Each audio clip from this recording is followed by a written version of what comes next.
My name is Rebecca Shen, and I have a pleasure of serving as your moderator today. First, a warm thank you to our host, the United Fund, and I'm the Executive Director of United Fund. And also very thank you for our co-host and the main speaker from the National Taiwan University Experimental Forest. Before we begin, let me set a frame for this COP30.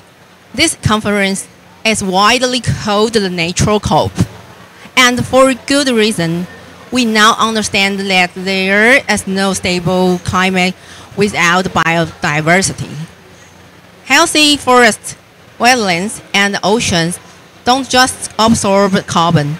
They store it durably, regulate water and temperature, protect soils and fisheries, and buffer extreme events. But nature accounts must be measurable, durable, and fair. That means credible methods in the baselines, transparent MRV, and benefit sharing with individual people and local communities. It also means aligning policy, law, and finance, including NDC cooperation, to reward stewardship rather than extraction. Done right, biodiversity action delivers triple value, include climate resilience, livelihood, and trustworthy carbon. That's why we talk about this topic today, from Taiwan's mountain forest to coastal wetlands and agricultural massifs. We have a powerful test bed for solutions. In this session, we move from principle to practice, credit design, smart forestry, and investment-ready case studies that link biodiversity and carbon in a way that the world can scale. So the conversation connects three levels that matter right now. One is about the biodiversity credit design that is credible and investable. And the second one, CSR and the USR, working with local and indigenous communities. And the third one, methods and pilots that are MRV ready, measurable, reportable, and viable. So let's begin about our topic today. Our first speaker is Professor Minzhe Cai from National Taiwan University. Talk title is about the From Challenge to Practice, Building Biodiversity Credit Schemes. And we also have other three professors will share with us. So in the beginning, I think we can introduce them one by one and look forward to their insightful presentations. We think we have a wonderful speakers who will be sharing their stories with us today. Let's give them a warm round of applause first. And I think back to the first one, Professor Cai will bridge measurement, additionally, and market design, how we moved from good intentions to workable schemes. Okay, Professor, the floor is yours. Thank you.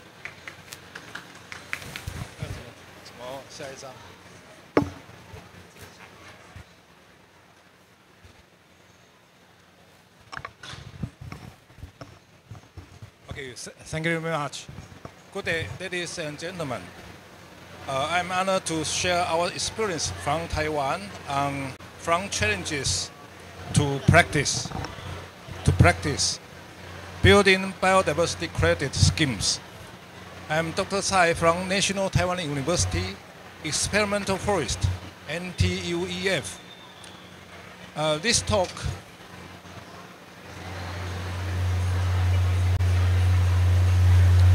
represents our collective effort to link science, policy,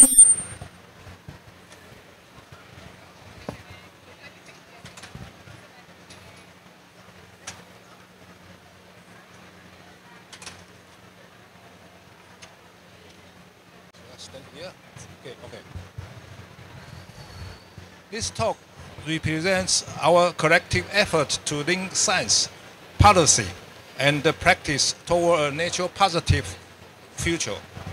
At NTUEF, we have long worked at the interface between forestry,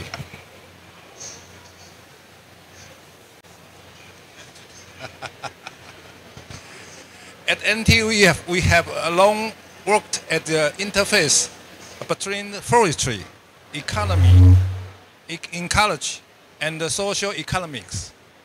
So our biodiversity credits work built upon decades of field experience and data-driven management. As you know, climate and biodiversity urgencies are undeniable.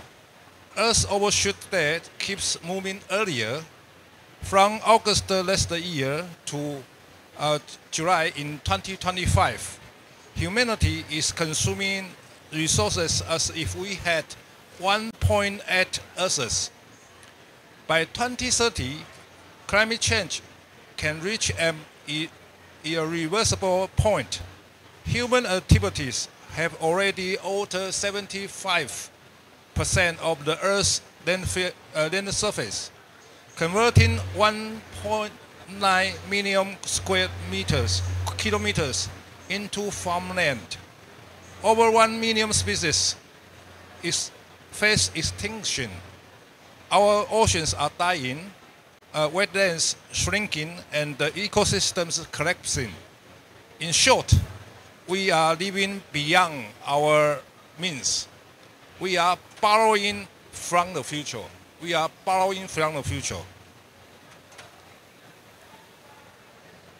Let's begin with how climate change accelerates biodiversity loss. As global temperature rise, we witness shifting rainfall patterns, more frequent droughts and floods, and shrinking wetlands. The climatic disruptions deliver habitat loss, desertification, and the collapse of marine ecosystems. Moreover, species are forced to migrate altitudinally and latitudinally, disrupting food web dynamics and causing local population collapse. Extreme events such as heat waves, wildfires, and typhoons further intensify these impacts, leading to cascading biodiversity decline across terrestrial and aquatic systems.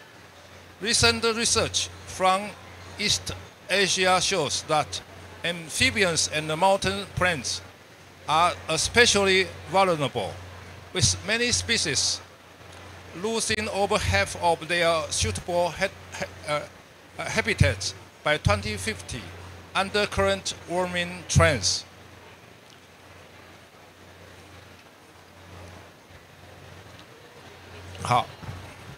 Conversely, biodiversity loss also exacerbates climate change. Reduced species diversity and soil degradation weaken ecosystems' ability to absorb carbon dioxide, while deforestation and wetland loss release stored carbon dioxide back into the atmosphere. The feedback loop is why we say there is no net zero without nature. There is no path to net zero without nature.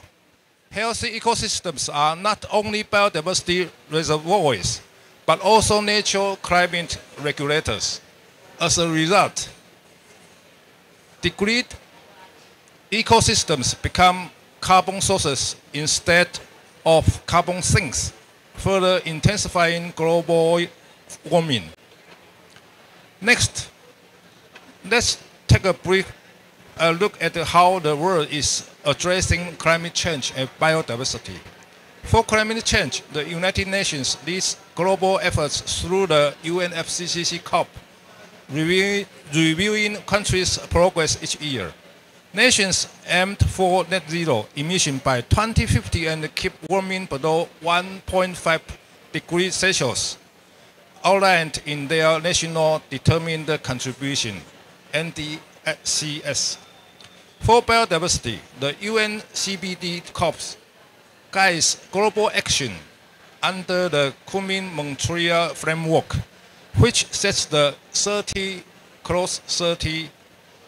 action target, protecting 30% of land and oceans by 2030, with countries developing national biodiversity strategy and action plans to achieve it. This alignment between climate and biodiversity government provides an opportunity for integrated finance and policy tools, like biodiversity credits, to support both agendas simultaneously. The Kunming-Montreal Global Biodiversity Framework envisions a world living in harmony with nature by 2050. By 2030, it aims to halt and reverse biodiversity loss through 23 global targets. Among these, Target 15 on business, Target 18 on subsidies, and Target 19 on finance are especially important for developing biodiversity credit systems. They call on companies to assess and disclose their impacts on nature, phase out harmful subsidies, and mobilize at least $200 million per year, creating financial incentives for biodiversity positive actions. Through these mechanisms, countries can integrate biodiversity credits into their national biodiversity strategies and action plans, linking conservation with sustainable economic growth. These targets emphasize accountability, transparency, and measurable outcomes, the same foundation need for a credible biodiversity credit market. Around the world, momentum for biodiversity credits is rapidly growing. The United Nations is supporting this through the Biodiversity Credit Alliance, and the Global Biodiversity Framework's Target 19 specifically highlights biodiversity credits. Countries are also taking action. The UK and France launched an international advisory panel on biocredits, while Australia introduced the Commonwealth Natural Repair Market Bill in 2023. Today, over 40 biodiversity schemes are in place, many aligned with global frameworks like TNFD and SBTN. This is a crucial turning point. Biodiversity is now being treated not only as a moral obligation, but as a measurable, investable asset. Together, these efforts are driving a faster-growing market projected to expand from $5.7 billion in 2024 to nearly $49 billion by 2034. The mitigation hierarchy guides how business manage their biodiversity impacts. It starts with avoiding harm wherever possible, then minimizing and restore the damage. When residual impacts remain, they can be offset, and through biodiversity credits, companies can go beyond no net loss to achieve a net gain for nature. This framework connects planning and action, helping organizations turn biodiversity responsibility into measurable positive outcomes. Across the world, biocredits are gaining momentum as a new way to value and finance biodiversity. There are already more than 40 pilot projects worldwide. In Europe, France and Finland are piloting national biocredit system, and the EU aims to introduce nature credit regulation by 2027. The UK has also implemented a mandatory biodiversity net gain policy for development projects, while discussions under the CSRD explore how nature credits can be integrated into corporate ESG reporting. Across Africa and Latin America, countries like South Africa, Peru, and Brazil are scaling safeguards and state-led frameworks that include indigenous participation. Meanwhile, Asia is emerging as a hub of biodiversity innovation. From South Korea's 30 Cross 30 Alliance and Japan's OECM integration to Indonesia Green Finance and Taiwan's new framework to double conserved land by 2030. This growing network demonstrates how diverse countries are adapting the credit concept to local, ecological, and social contexts. Together, these initiatives show a worldwide shift toward valuing and financial nature. To promote biodiversity credits, the NTU Experiment Forest took the lead in forming the Asian Biodiversity Credit Alliance, bringing together 8 experimental forests across Asia. Our goal is to share scientific data, monitoring methods, and valuation frameworks, ensuring the biodiversity credits in Asia are science-based, transparent, and fair. Our journey with Asian Biocredit Scheme began with its launch at the COP28 World Climate Summit in December 2023 in Dubai. In 2024, we partnered with Yishan Bank to develop a methodology for reforestation and alpine rehabilitation, and established a global cooperation with the World Climate Foundation during COP29 in Baku.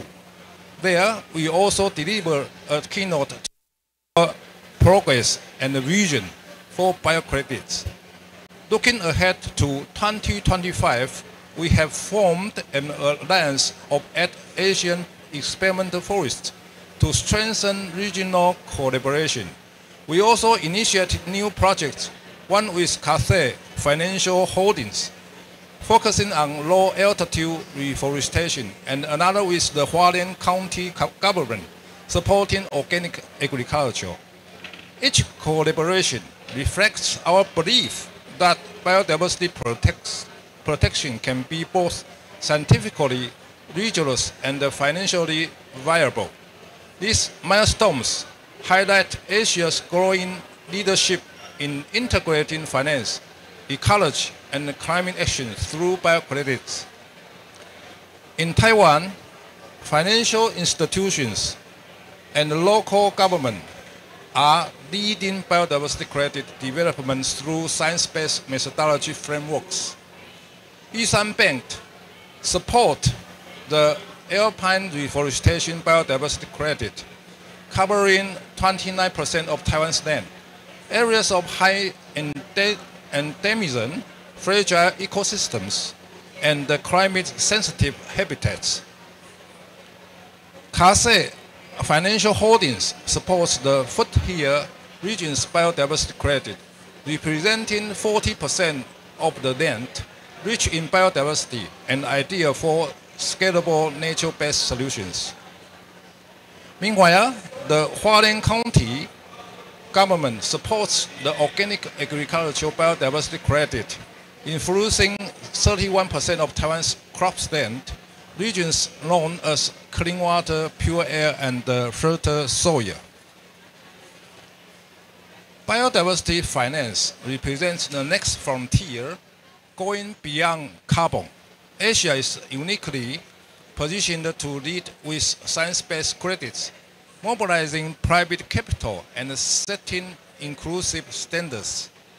With its rich biodiversity and diverse governance system, Asia offers a living laboratory for testing how ecological integrity, traditional knowledge, and financial innovation can coexist.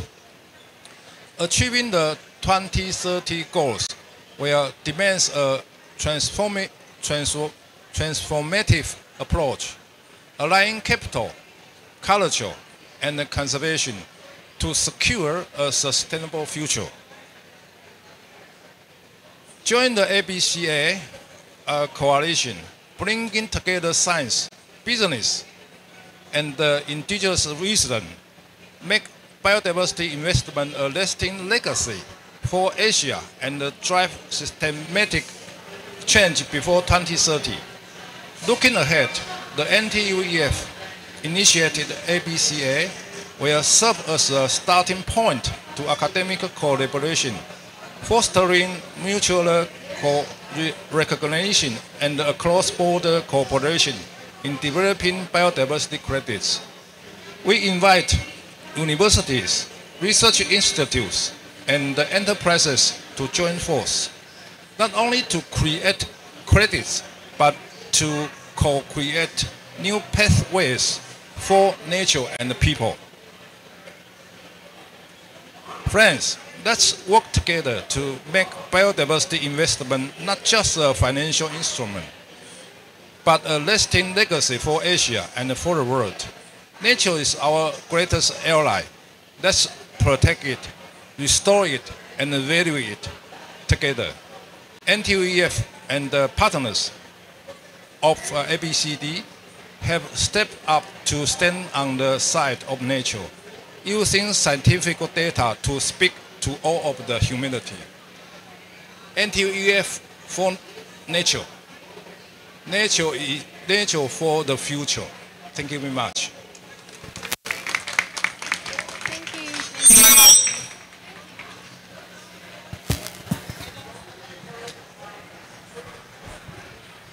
Thank you. It's a very great. Thank you, Professor Tai. Wonderful speech for anchoring how robust baseline and additionally and monitoring can turn biodiversity into investable graded markets. With integrity as the guardrail, building on the design logic, our next lane is law and NDC cooperation, the pathways that make these schemes bankable and fair.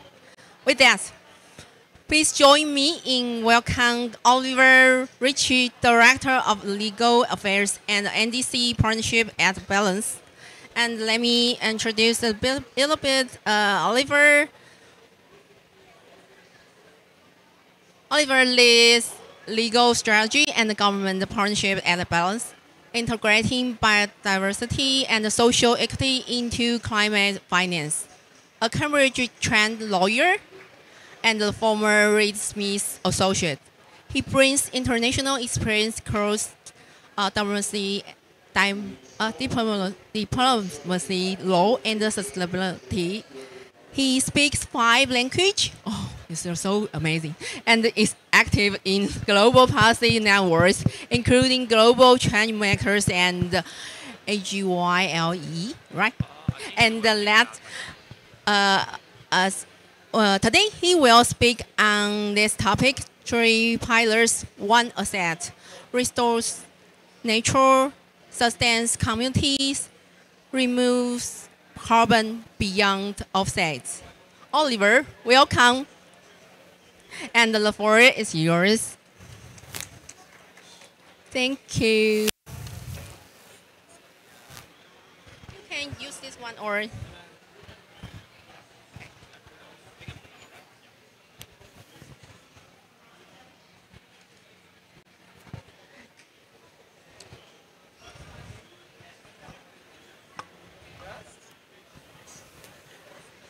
Okay, 2? Yes. I think we need a big press. Thank you. Should I maybe move a bit further away? Okay.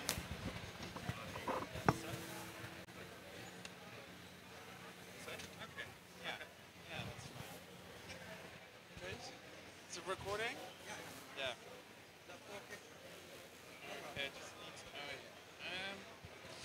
Great. Yeah, thank you so much for having me. It's a real honor to be here. I wanted to start off by having a little confession. I never set out to work in carbon markets. In fact, the more I learned about carbon markets, the more uncomfortable I became. And the reason for that is that carbon markets treat nature as a commodity. They are projects with no local voice. The credits are sold like coupons. You know, forests are turned into balance sheet assets for polluters, and they don't really protect communities. So I kept asking myself, is that really the best that we can do? As you've heard, my name is Oliver. I'm an environmental lawyer. I was born and raised in Germany. Now I live in Cairo in Egypt. I've been there for the last 5 years. And I'm now working for Balance. It's a UK-based organization that reimagines how nature and carbon finance can truly work together. And there I lead legal strategy, and we've spent the last couple of years building something which I think is not rocket science, but it is radically different. But let's pause for a minute and zoom out. The voluntary carbon market really is in crisis, and I think you all know that. It doesn't need introduction, not just because of the media exposés that you've read in The Guardian and in The New Yorker, but it's also built simply on the wrong premise, offsets. And we at Balance, we believe that offsets don't work, and we need to say goodbye to carbon offsetting. You know, the idea that a company can pollute here, and as long as it's paying someone over there, it simply hasn't worked out in our favor, in nature's favor, has it? It's a transactional logic that's failed. People see through it. You don't have to be a scientist. And of course, now we're demanding better. So at Balance, we started asking ourselves the question, well, how can we improve the system without replacing it completely? And so we built a methodology, not a standard. We're not replacing gold standard, Plan Vivo, the Woodlands Carbon Code, but we've come up with our own methodology from scratch. That's a three-pillared approach. So we say, in order to tackle the crisis, you need to create biodiversity, social and economic equity, and help fight climate change as a result of that. So addressing all of these issues in silos doesn't really work, but if you combine that three-pillared approach, that can really have an impact. Because, monoculture plantations, for example, don't protect ecosystems. Projects without community leadership don't last, and tree planting that isn't really permanent, well, that's not really getting you the climate action that you really want, is it? So our model really tries to integrate all of this under a 100-year legally binding framework. And so I'm the environmental lawyer, so I came up with that framework. And it protects the lands, it supports communities' livelihoods, and delivers measurable carbon removal. And it really turns restoration into a durable climate asset rather than just a short-term offset. So this asset is what we call balance units. So we're trying to move away from carbon credits. They're not offsets.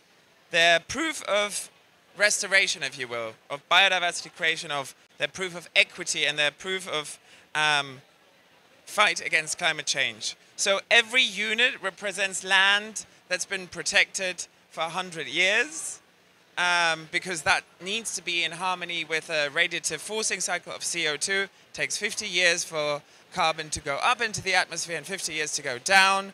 And so unless you actually protect trees in this case for 100 years, you're not actually assisting climate.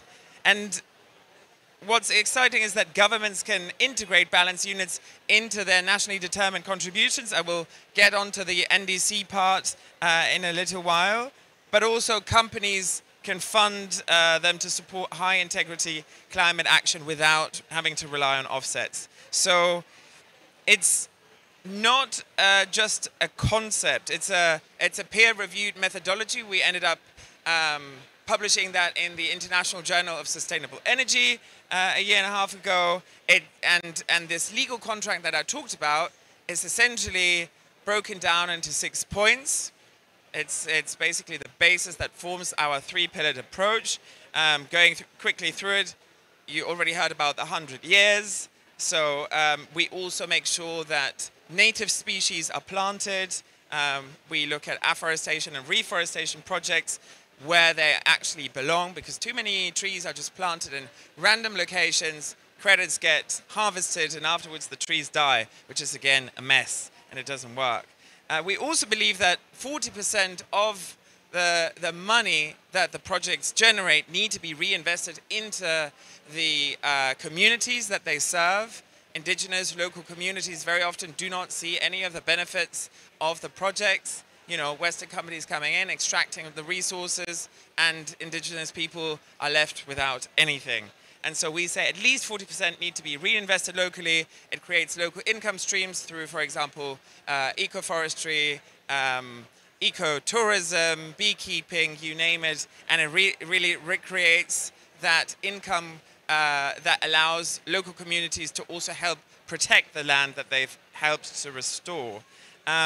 We then make sure that the biodiversity is tracked, it's reported upon, and then we have clauses like force majeure. If there's a drought or a disease, the project developers make sure that they replanted, and we also finally make sure that there's real additionality, because sometimes, you know, the issues with additionality, trees get planted or credits get harvested for trees that would have been protected or planted anyway, and that's not going to happen.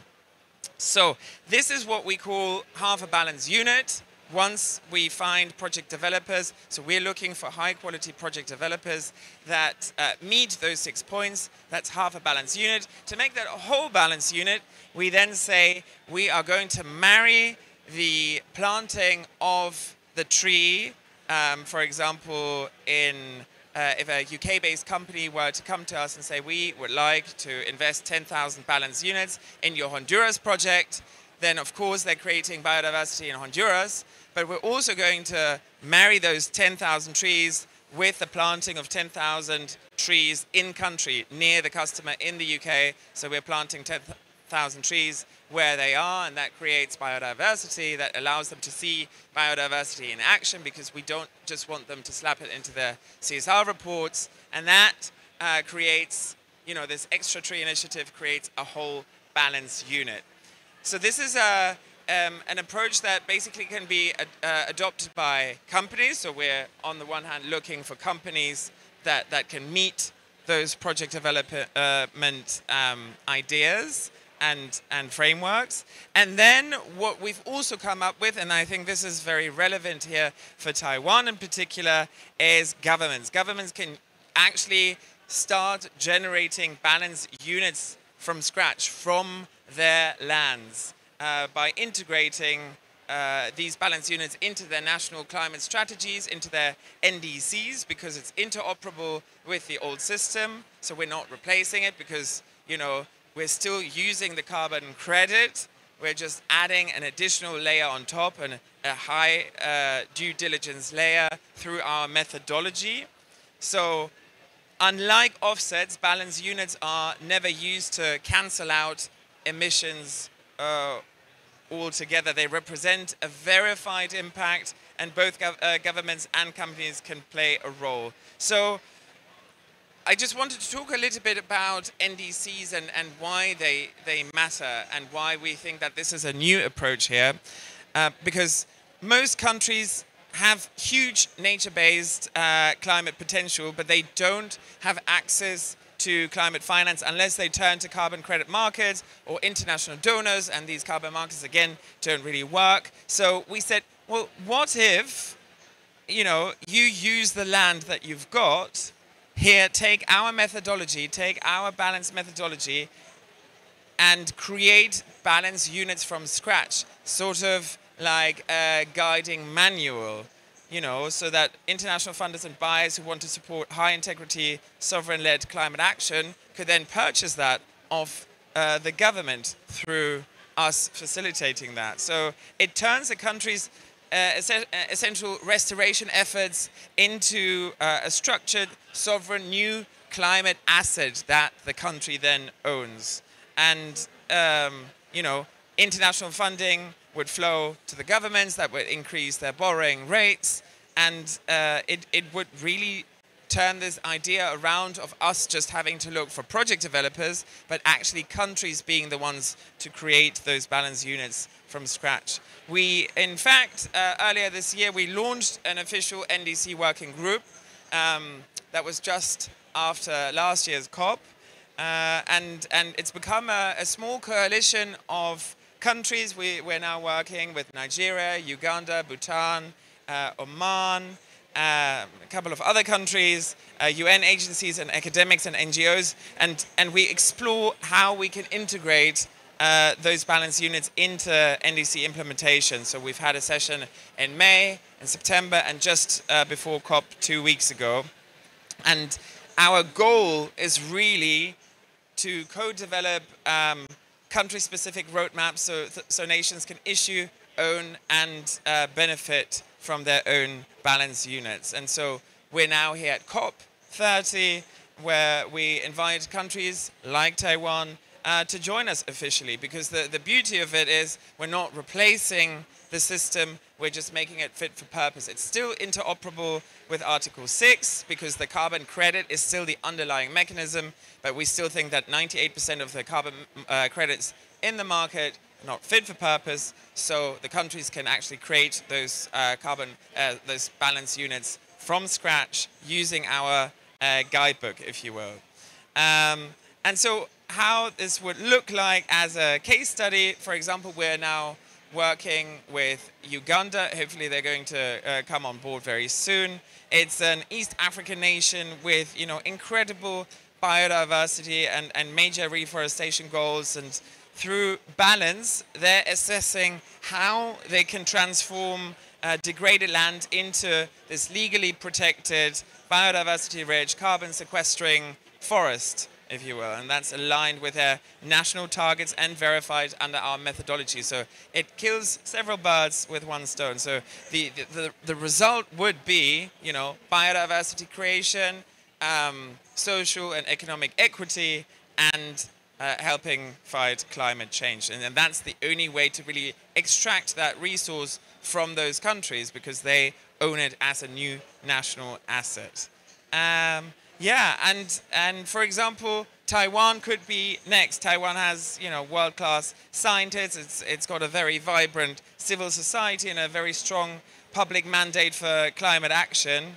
You know, you've already made huge strides in clean tech, circular economy, emissions targets, but I think there's still nature-based climate finance potential that we could tap into, you know, and it could be showcased globally. So that's why, you know, we would love to actually explore a balanced Taiwan partnership and see whether we can make that work. And it always just starts small. It always just takes one country to come on board and that says, okay, we're going to identify land that can be restored using your methodology, and then we can put it on our balance sheet and end up actually using it as part of our nationally determined contributions. So what we do here at Balance is a lot, it really is trying to completely move away from the old system, or rather making the system work for the planet, work for the people, and work for nature, because that's at the end of the day what it is that we wanted to, all of us, achieve. We believe that restoration is much more than a project. It's a national asset. So when you integrate those three things, biodiversity, community leadership, you know, climate science, you don't just offset emissions, you really end up reshaping economies. So, you know, whether you're here from the government, from academia, the private sector, there's definitely ways that we can work together. And because the future isn't carbon neutral, we think it's carbon restorative. I'm going to be around, you know, till Friday. If anyone would like to chat, let me know. We've had a side event this morning. Very happy to connect with anyone. And yeah, if you're curious about how this works in practice or want to see how perhaps your countries can get involved, please let me know. And thank you very much for having me. Thank you, Oliver. Amazing speech. And thank you for bringing so new insight. And let me think about more. I think integrity is very important and I appreciate. Okay. I think from Taiwan's mountain forest to coastal wetlands and agriculture mosses, we have a powerful task base for solution. We now shift from framework to practice. Smart forestry, CSR, and USR with communities and investment-ready case studies that link biodiversity and carbon at scale. Please welcome to the stage Dr. Chang Wei of the National Taiwan University Experimental Forest. Speaking on the PPTs showed maybe later, towards sustainable forest biodiversity, integrating CSR, USR, IPLCs, and smart forestry management. Okay, let's give a warm round of applause to Dr. Chang Wei. Thank you. Thank you. And first for you. Okay. Okay, I'm Chang Wei. Ladies and gentlemen, good afternoon. Today, it's my honor and pleasure to come here to share our actual experience for NTU. You have heard my boss, Professor Tsai's about our challenge to biodiversity, but right now I want to show how we do that through actual experience. Okay. We from Taiwan. Here I want to show you now the peak. This one is the highest peak in Taiwan. It's almost 4,000 meters high. So today I want to show you by CSR, Corporation Social Responsibility, University Social Responsibility, and Smart Forestry. And an important one is for donated by United Nations. IPLCS means indigenous people and local communities. Okay, today I will divide to 6 parts. First one, I want to show you a very brief about the NTUEF. Our university, the forerunner, is Tokyo University, because during Japanese time in 1902. So that's why we have over 100 to 20 years data. So after the Taiwan recovered in 1949, returned to NTU, and the next year we changed to the name because Taiwanese practice forest is a Japanese usage. So we changed to National Taiwan University Experimental Forest. We have 4 major jobs because we belong to academy. So the teaching and the practice is our main primary objective and the academic research. Because we manage the forest land, so that's important to demonstrate the forest management. Why we want to show? Because maybe the government, the managed way is quite different. Maybe they have their considerations. So if there's any new idea, we can experiment in our forest. And the final is the resource conservation. Okay, I just show you the highest peak in Taiwan. So the left figure shows the location of Taiwan. I know most of you know that. And we are at the center of Taiwan. We almost occupied 1% of the whole Taiwan area. And you can notice that this is the mountain jet, Mountain Morrison or Mountain Jet. Okay. The elevation almost to 4,000 meters. So you know we almost covered every ecology of Taiwan. You can see from the left photo. So because of the elevation relief, so we across 5 climate zones. So over 3,000 meters, so almost you cannot find tree, maybe just drop and shrubs. That's the, maybe you have noticed that. It's the monkey. Okay. Okay. No move. Wait a minute, a second. Okay. Here, because I just mentioned we got over 1 century data. So right now we got the species for over 2,300 species. Among them, over 70% was plant. Okay, was plant species. The next one, it shows that endemic species, you know, for climate change or maybe other reasons, such as the human activity, you expand your maybe the plant area. So right now we got so many species under. This is the list you can show on the right. We have 1 regional extinct donated by RE and 21 critical endangered CR. So right now the plant animals, because they cannot speak, actually they're crying for help. This picture I want to show that on your right is managed by us. The left one usually managed by us, but for some reasons, government released the forest land, so became that. You can see many erosions. So if we had a better forest cover, we will have less erosion, over 200, and we have a higher infiltration.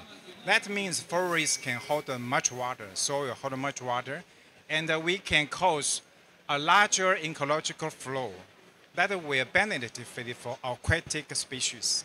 Okay. Okay.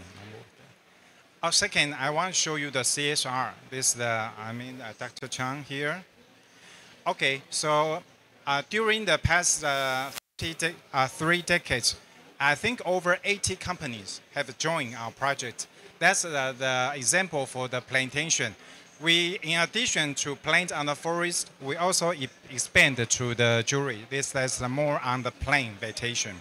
It's very near the large river. You can see the background. Okay, we want to do another for environmental protection. From the picture, you can see that the civil corporation donated some budget for teach our children. They have a more concise recognition for the ecology through the actual experience. The center one is for Yushan Bank. They come here, plantations, and then they also want their staff to experience. That's for the Shito LNT lesson plan. You know LNT, leave no trace. So we use actually the activity to tell our children. This one I want to show you the very good example for bridge the academy and the civil cooperation, because our students, if you learn a lot in school, but maybe you got to work, you have a large gig. So my boss, Tai, and one professor from civil engineering, they tell the students how to design. This is actual work. Usually tourists have to go on the riverbed. So there is a need for, we build a bridge so that the tourists can fluently cross the river. So they had the design, and we define production equipment. This is an example. So this the crane is the newly built. So this year, Professor Tsai had another plan for the Fushu Beach. This one, some tourists complain that they have to go around. So this is another example for different students. They design. And this year, I think it just opened for only 3 months. Okay, Professor Tai here. Okay, I want to show you our duty. That's for USR. The students practice. I think over 10, about 14 years, my boss worked with one professor and doctor from our medical school. They found that people, you feel very peaceful and comfort in forest. Why? This Chinese character means rest. The part means human. The right part means log. So when people lying on the log means you can feel very comfortable. That's the rest for Chinese character. Okay, so that's why he used his past experience to promote for forest therapy.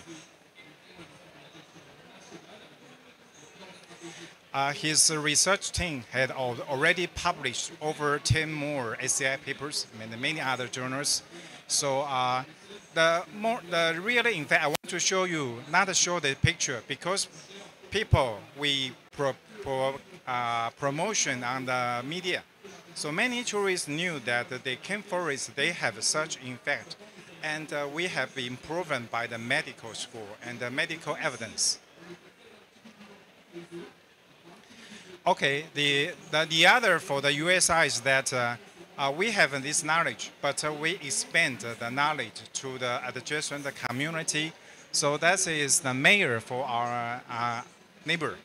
So they have a forest park, and they use our knowledge to increase the tourists. Okay.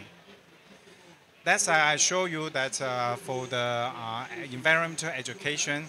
I just show you the 2022. We are the owner, not owner. We are the union leader for the environmental protection of whole Taiwan. There are maybe over 20 groups. And everybody knows that it's tea, right? I think some of you have heard organic oolong tea, right? How we do this? We have one tea garden because we know that the effect for organic tea. So we collaborate with the local farmers. At first, they don't accept our idea. We told them that it's good for nature and good for environment. So some farmers really follow us. So this organic tea, this is for Golden Lotus. So we have won some prize during the past year. Okay, that's our program for Ministry of Education in Taiwan. So we collaborated with our colleagues and the local community. Okay, this is a very important part for IPLCS. You know what is this one? This one. You maybe have seen some Aboriginal people do this. Actually, it is instrument. It's called a wooden pestle. So it's different with a different note. It's very, very heavy and hard to play. So why we do this? Because it's the wooden our log, and we hire the masters to produce and give to the local school. Okay.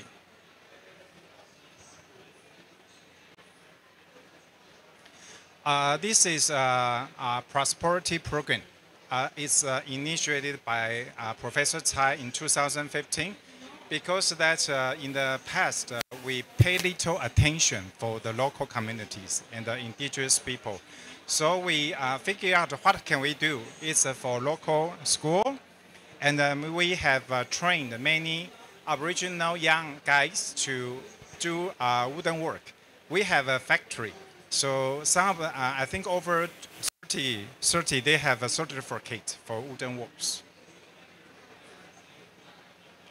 Okay, you know, it's the understory economy. So we teach them how to produce the mushroom. So the Aboriginal community, they have their own income. They can improve their life. Okay, such like that. Okay, you know chicken? Also, it's the Dominant people. They very, very little people can raise the chicken, so we collaborate with them. And so it's called Xunyi 700. It's raised on the elevation of 7 meters high. Okay. Oh, sorry. One important another work is that the millet restoration. millet to Aboriginal people is their life, their part of life, ceremony. Their calendar actually depends on the growth for the millet. They cultivate on spring and planting on spring, cultivate on summer, and harvest on autumn, and store the millet in winter. Actually, there are 28 species here because 10 more years ago, one of NTU professors brought the seeds back from US, seed bank, but not successfully planted here. So this time is till now is successful. And this one is a traditional house for Chao race. This one is the gathering place for older people, for the Chao race. It's opened about half and 3 years ago.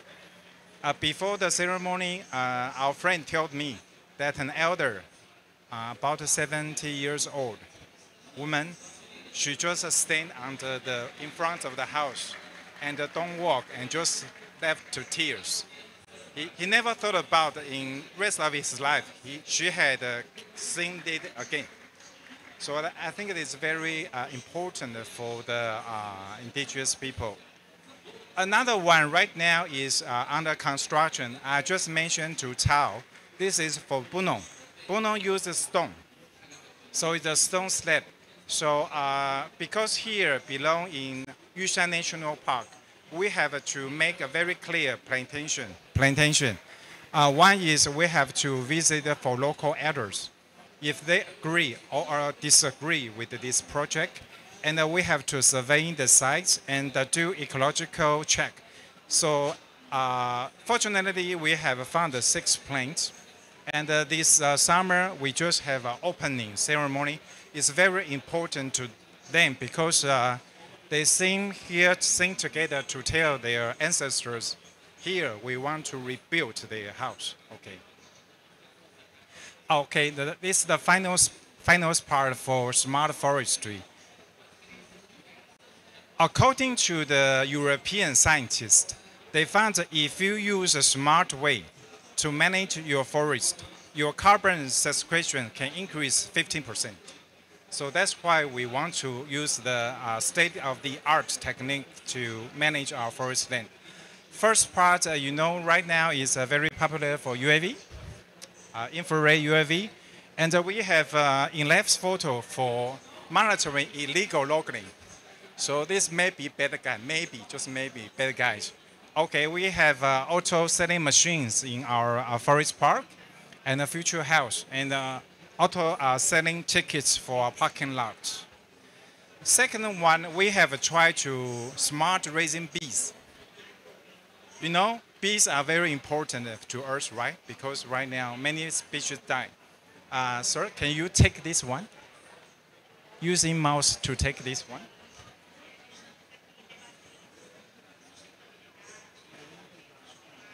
Okay, we have many sensors. So we have a weight. So we can know when the bees came out, when they back, how much weight when they back they carry. For example, we from the records knew in rainy days they don't work.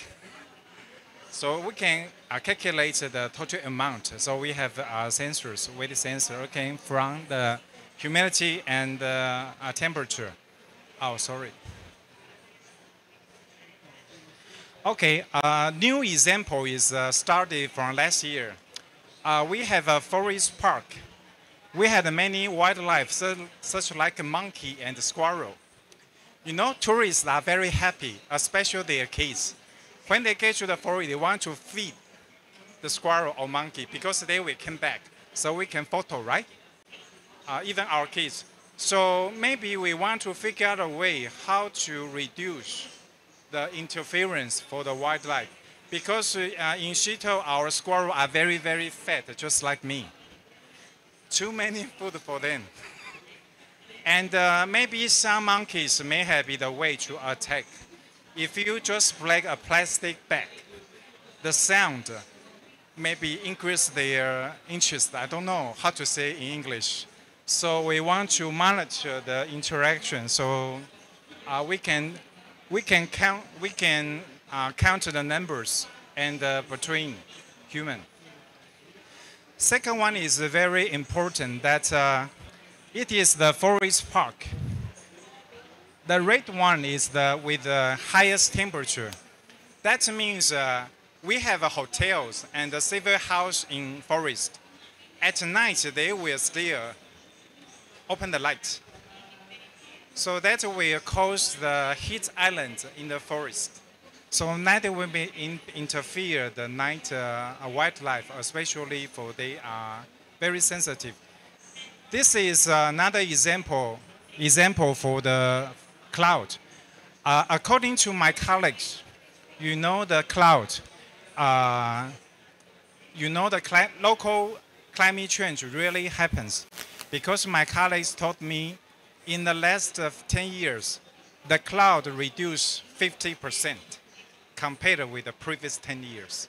That's really happened. Yeah, that's where cause the problem. Okay, sorry.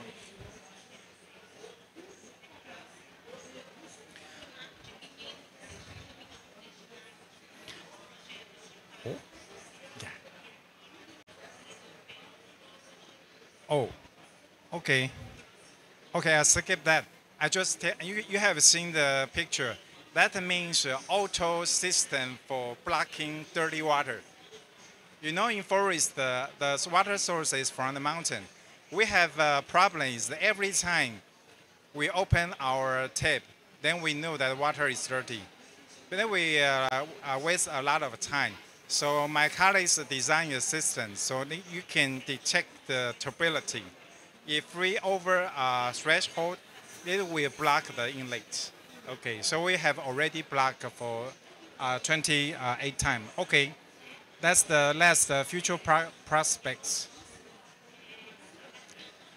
We want to know how is the best way or maybe the just certain strategy for our smart forest monitoring. And our main goal may be to carbon credit, that's a carbon management system. So I just show you some examples because maybe if I told you too much about it, maybe you don't understand why we have to promote the carbon credit. The biodiversity credit. Okay. The last one is that we want to next stage for ecotourism and forest therapy, and in the park we want to net zero for tourism. That's all. Thank you very much.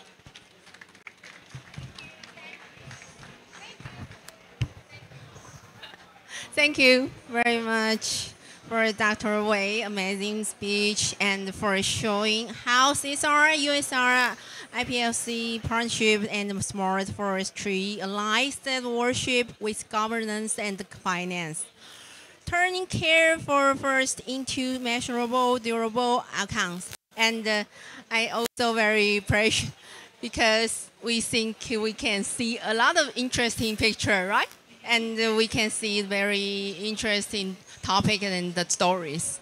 So as our final speaker, the last one but not least, we move from stewardship to implementation, the methodology, data quality, verification pathway, and the investment readiness behind Taiwan biocredit.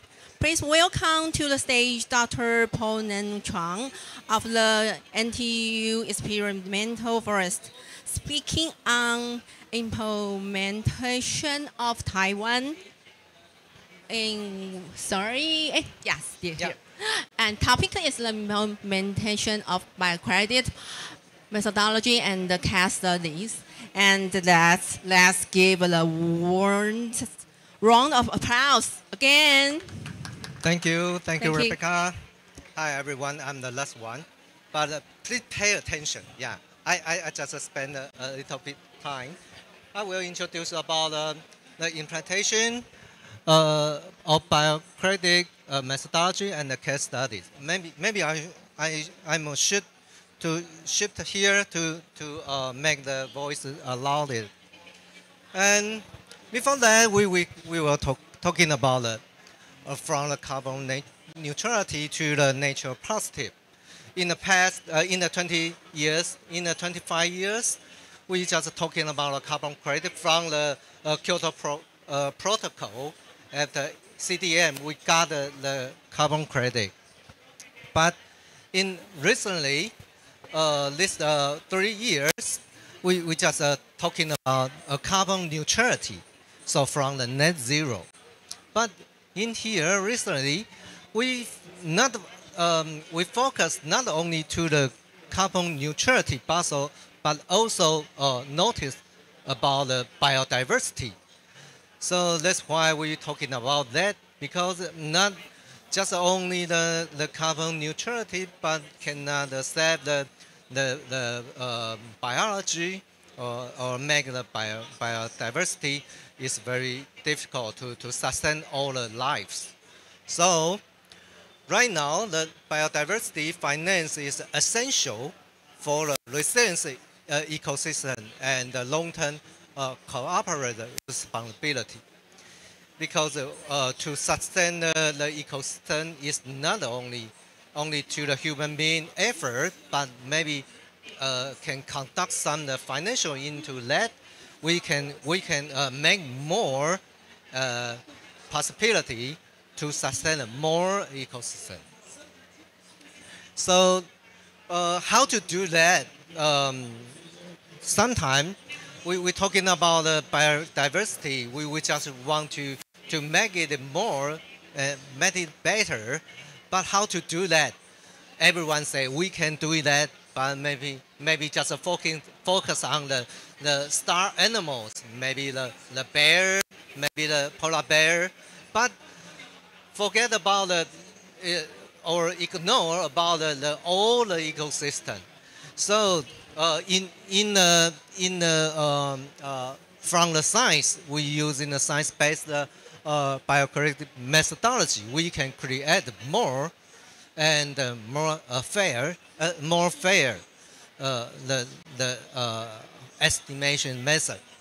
So how to do that? NTU, I'm from the Taiwan University, so we're doing that using the science verified biodiversity creative framework integration. So the first one, we make the baseline. So the baseline ecological surveys, we testing, we all to survey the flora, fauna, soil, and the eDNA. So before that, a young guy just asked me, why not how to do that in the soil? Because soil is very important. So I say we focus on the soil not only to the carbon, but also we focus on the soil mycology. And how to measure the soil mycology? We're using the basket of metrics. So we measure all the soil biology genes. So it's a whole biology. So we can do in that to measure the baseline and quantify the indicators. We focus on the species diversity, habitat, connectivity. So the habitat is very important. So we're doing that. And we also have the MRV system for the transparency and the comparability. So how to make the trust, confidence for everyone. So we need to have the very clearly or transparency data to show of us, to show that, and everyone can trust about that. Not only to doing the one species. And after that, we just want to convert to the standardized, to the bio units. Maybe we call it biocredit. And in NTUEF, we're doing that. It's a very optimized guidelines and the best practice for the preservation and the natural biodiversity. Here after we have 3 cases. So right now we can see where is Taiwan. Taiwan is in East Asia. So where is NTUEF? you can see in the heart of the Taiwan. So here we have to the sea level, to the height is to the 4,000 meters high. So it's a high elevation. It's a very high variation. So here we select 3 elevations to doing the Pentastati development. One is a low mountain restoration. It's a support donated by the Cathay Financial Holdings. The company just work with us. And another, the high mountain restoration is collaborated with the Yushan banks. And finally, we also looking for the farmland. So we collaborate with the Hualien County, the local government. So there we have 3 methodology and 3 different habitat. So how to do that? Biocredit methodology, just the measurement is in phases the basket of metrics for the biocredit. So it's not only focused on one species, but also focus on the ecosystem. So we just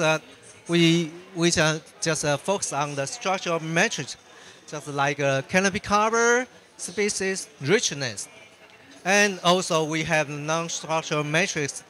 Here we notice we just focus on the air, soil, water quality, birds, DNA, insects, and so on.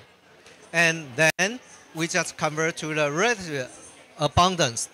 And after that, we convert to the value to make a biocredit. So it means one biocredit represents a 1% increase in the biodiversity. The word was cut it, yeah. Or decrease, yeah, prevent to decrease 1%, okay. And here we can see the first case 1, the Cathay Financial Holdings with a low mountain forest restoration with the native species. How to do that? In the no mountain, in the no mountain forest, it's easy to the deforestation, is the illegal poaching. So right now we just recover that. How to do that? We plan with the native species, and we also measure that. Here we can see the sample. Before that, we recycle our land. The land was destroyed. So we replant the domestic species, native species. And here we can see after that grows up, is become the forest to the diversity. The first is plant diversity, then to the animal diversity in the insect diversity. So you can see here we can see in the world is a critical endangered species, the pangolin. But here in Taiwan, we can easy to see that after we restoration this forest. And the second is a high mountain. We collaborate with the Yushan Bank. In the high mountain is a protection area, but in the high mountain, you know the climate change and the warming is very more sensitive in the high mountain. So right now, also you can see the destroy the forest by the climate is too high, and in the dry and maybe damaged by the fire, forest fire. So we replant the native and the resilient tree species. So after that, we can see the salamander in the high mountain salamander, and it also with the critical endangered species. Here we can see that, and we also can see some any species the bird in there. And Cat 3, we just collaborate with the local government. The local government want to help the farmer and the local community get more the benefit, and also to protect the ecosystem. So they the government encouraged all the farmers convert to the organic rice paddies.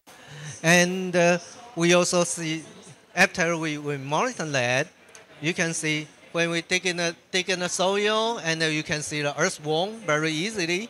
So it means when we see the earthworm, means that the soil quality is more healthy. So we also using all kind of parameter to put on together in one basket, so we can get a more fair the result. And how to do that? We should monitoring, reporting, and verification.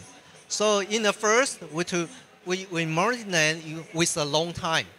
So it's not only one time monitoring. So it's a long time. So it's a make the permanent, and also our data should be the transparent and can to open all the data for the public. After that, we integrate all the field part, remote sensing, and the DNA. All the data make the one basket, and quantify the ecological improvement over time. So right now, after that, we got the more favorable the data and the report. And here, Professor Tsai also mentioned about that. Here we not only doing that in Taiwan, but also we have alliance with all Asia. And but first of all, from the university, so we want to make the Asia standards, so make the standard can measure together and send the methodology. So we can put it maybe to the Japan, Korea, and maybe to the Taiwan, Indonesia, Malaysia, and so on. So when we have the same methodology, so we can make the very fair the results. And we also have some key message for you. The science build creativity, and the creativity build investment, and passionate scale restoration. So from our pilot project to scalable frameworks, so after that, trust is built in through the data. So we want to build the fair methodology, the transparency data, to make all people to trust that our methodology is work. And also the investment should be join us. That's why we have 3 cases want to join us to doing that. The last one, yeah. Our experiments show that when science define the value and the finance support verify outcomes, nature will become the investable partner. Thank you very much. Thank you. Thank you. We can see a lot of pilot cases today, and thank you again, Dr. Chang, for taking us from concept to implementation through methodology, data quality verification pathways, and the investment readiness of Taiwan's biocredit pilots. To briefly summarize today, the first one, nature is strategy. There is no stable climate without biodiversity. And the second one, integrity is non-negotiable.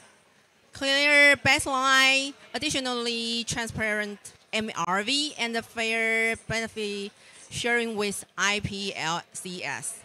And third one, alignment delivers outcomes. Law and NDC cooperation, finance that reward state worship and smart forestry on the ground. Together, this make beyond offsets, both credible and scalable. With that, my sincere thanks for our 4 speakers, Professor Minjer Tsai and Mr. Oliver and Dr. Chang Wei and Dr. Chang. And to all of you for joining us today. Thank you. And the finals, before we finish our topic, let's take a quick shuttle.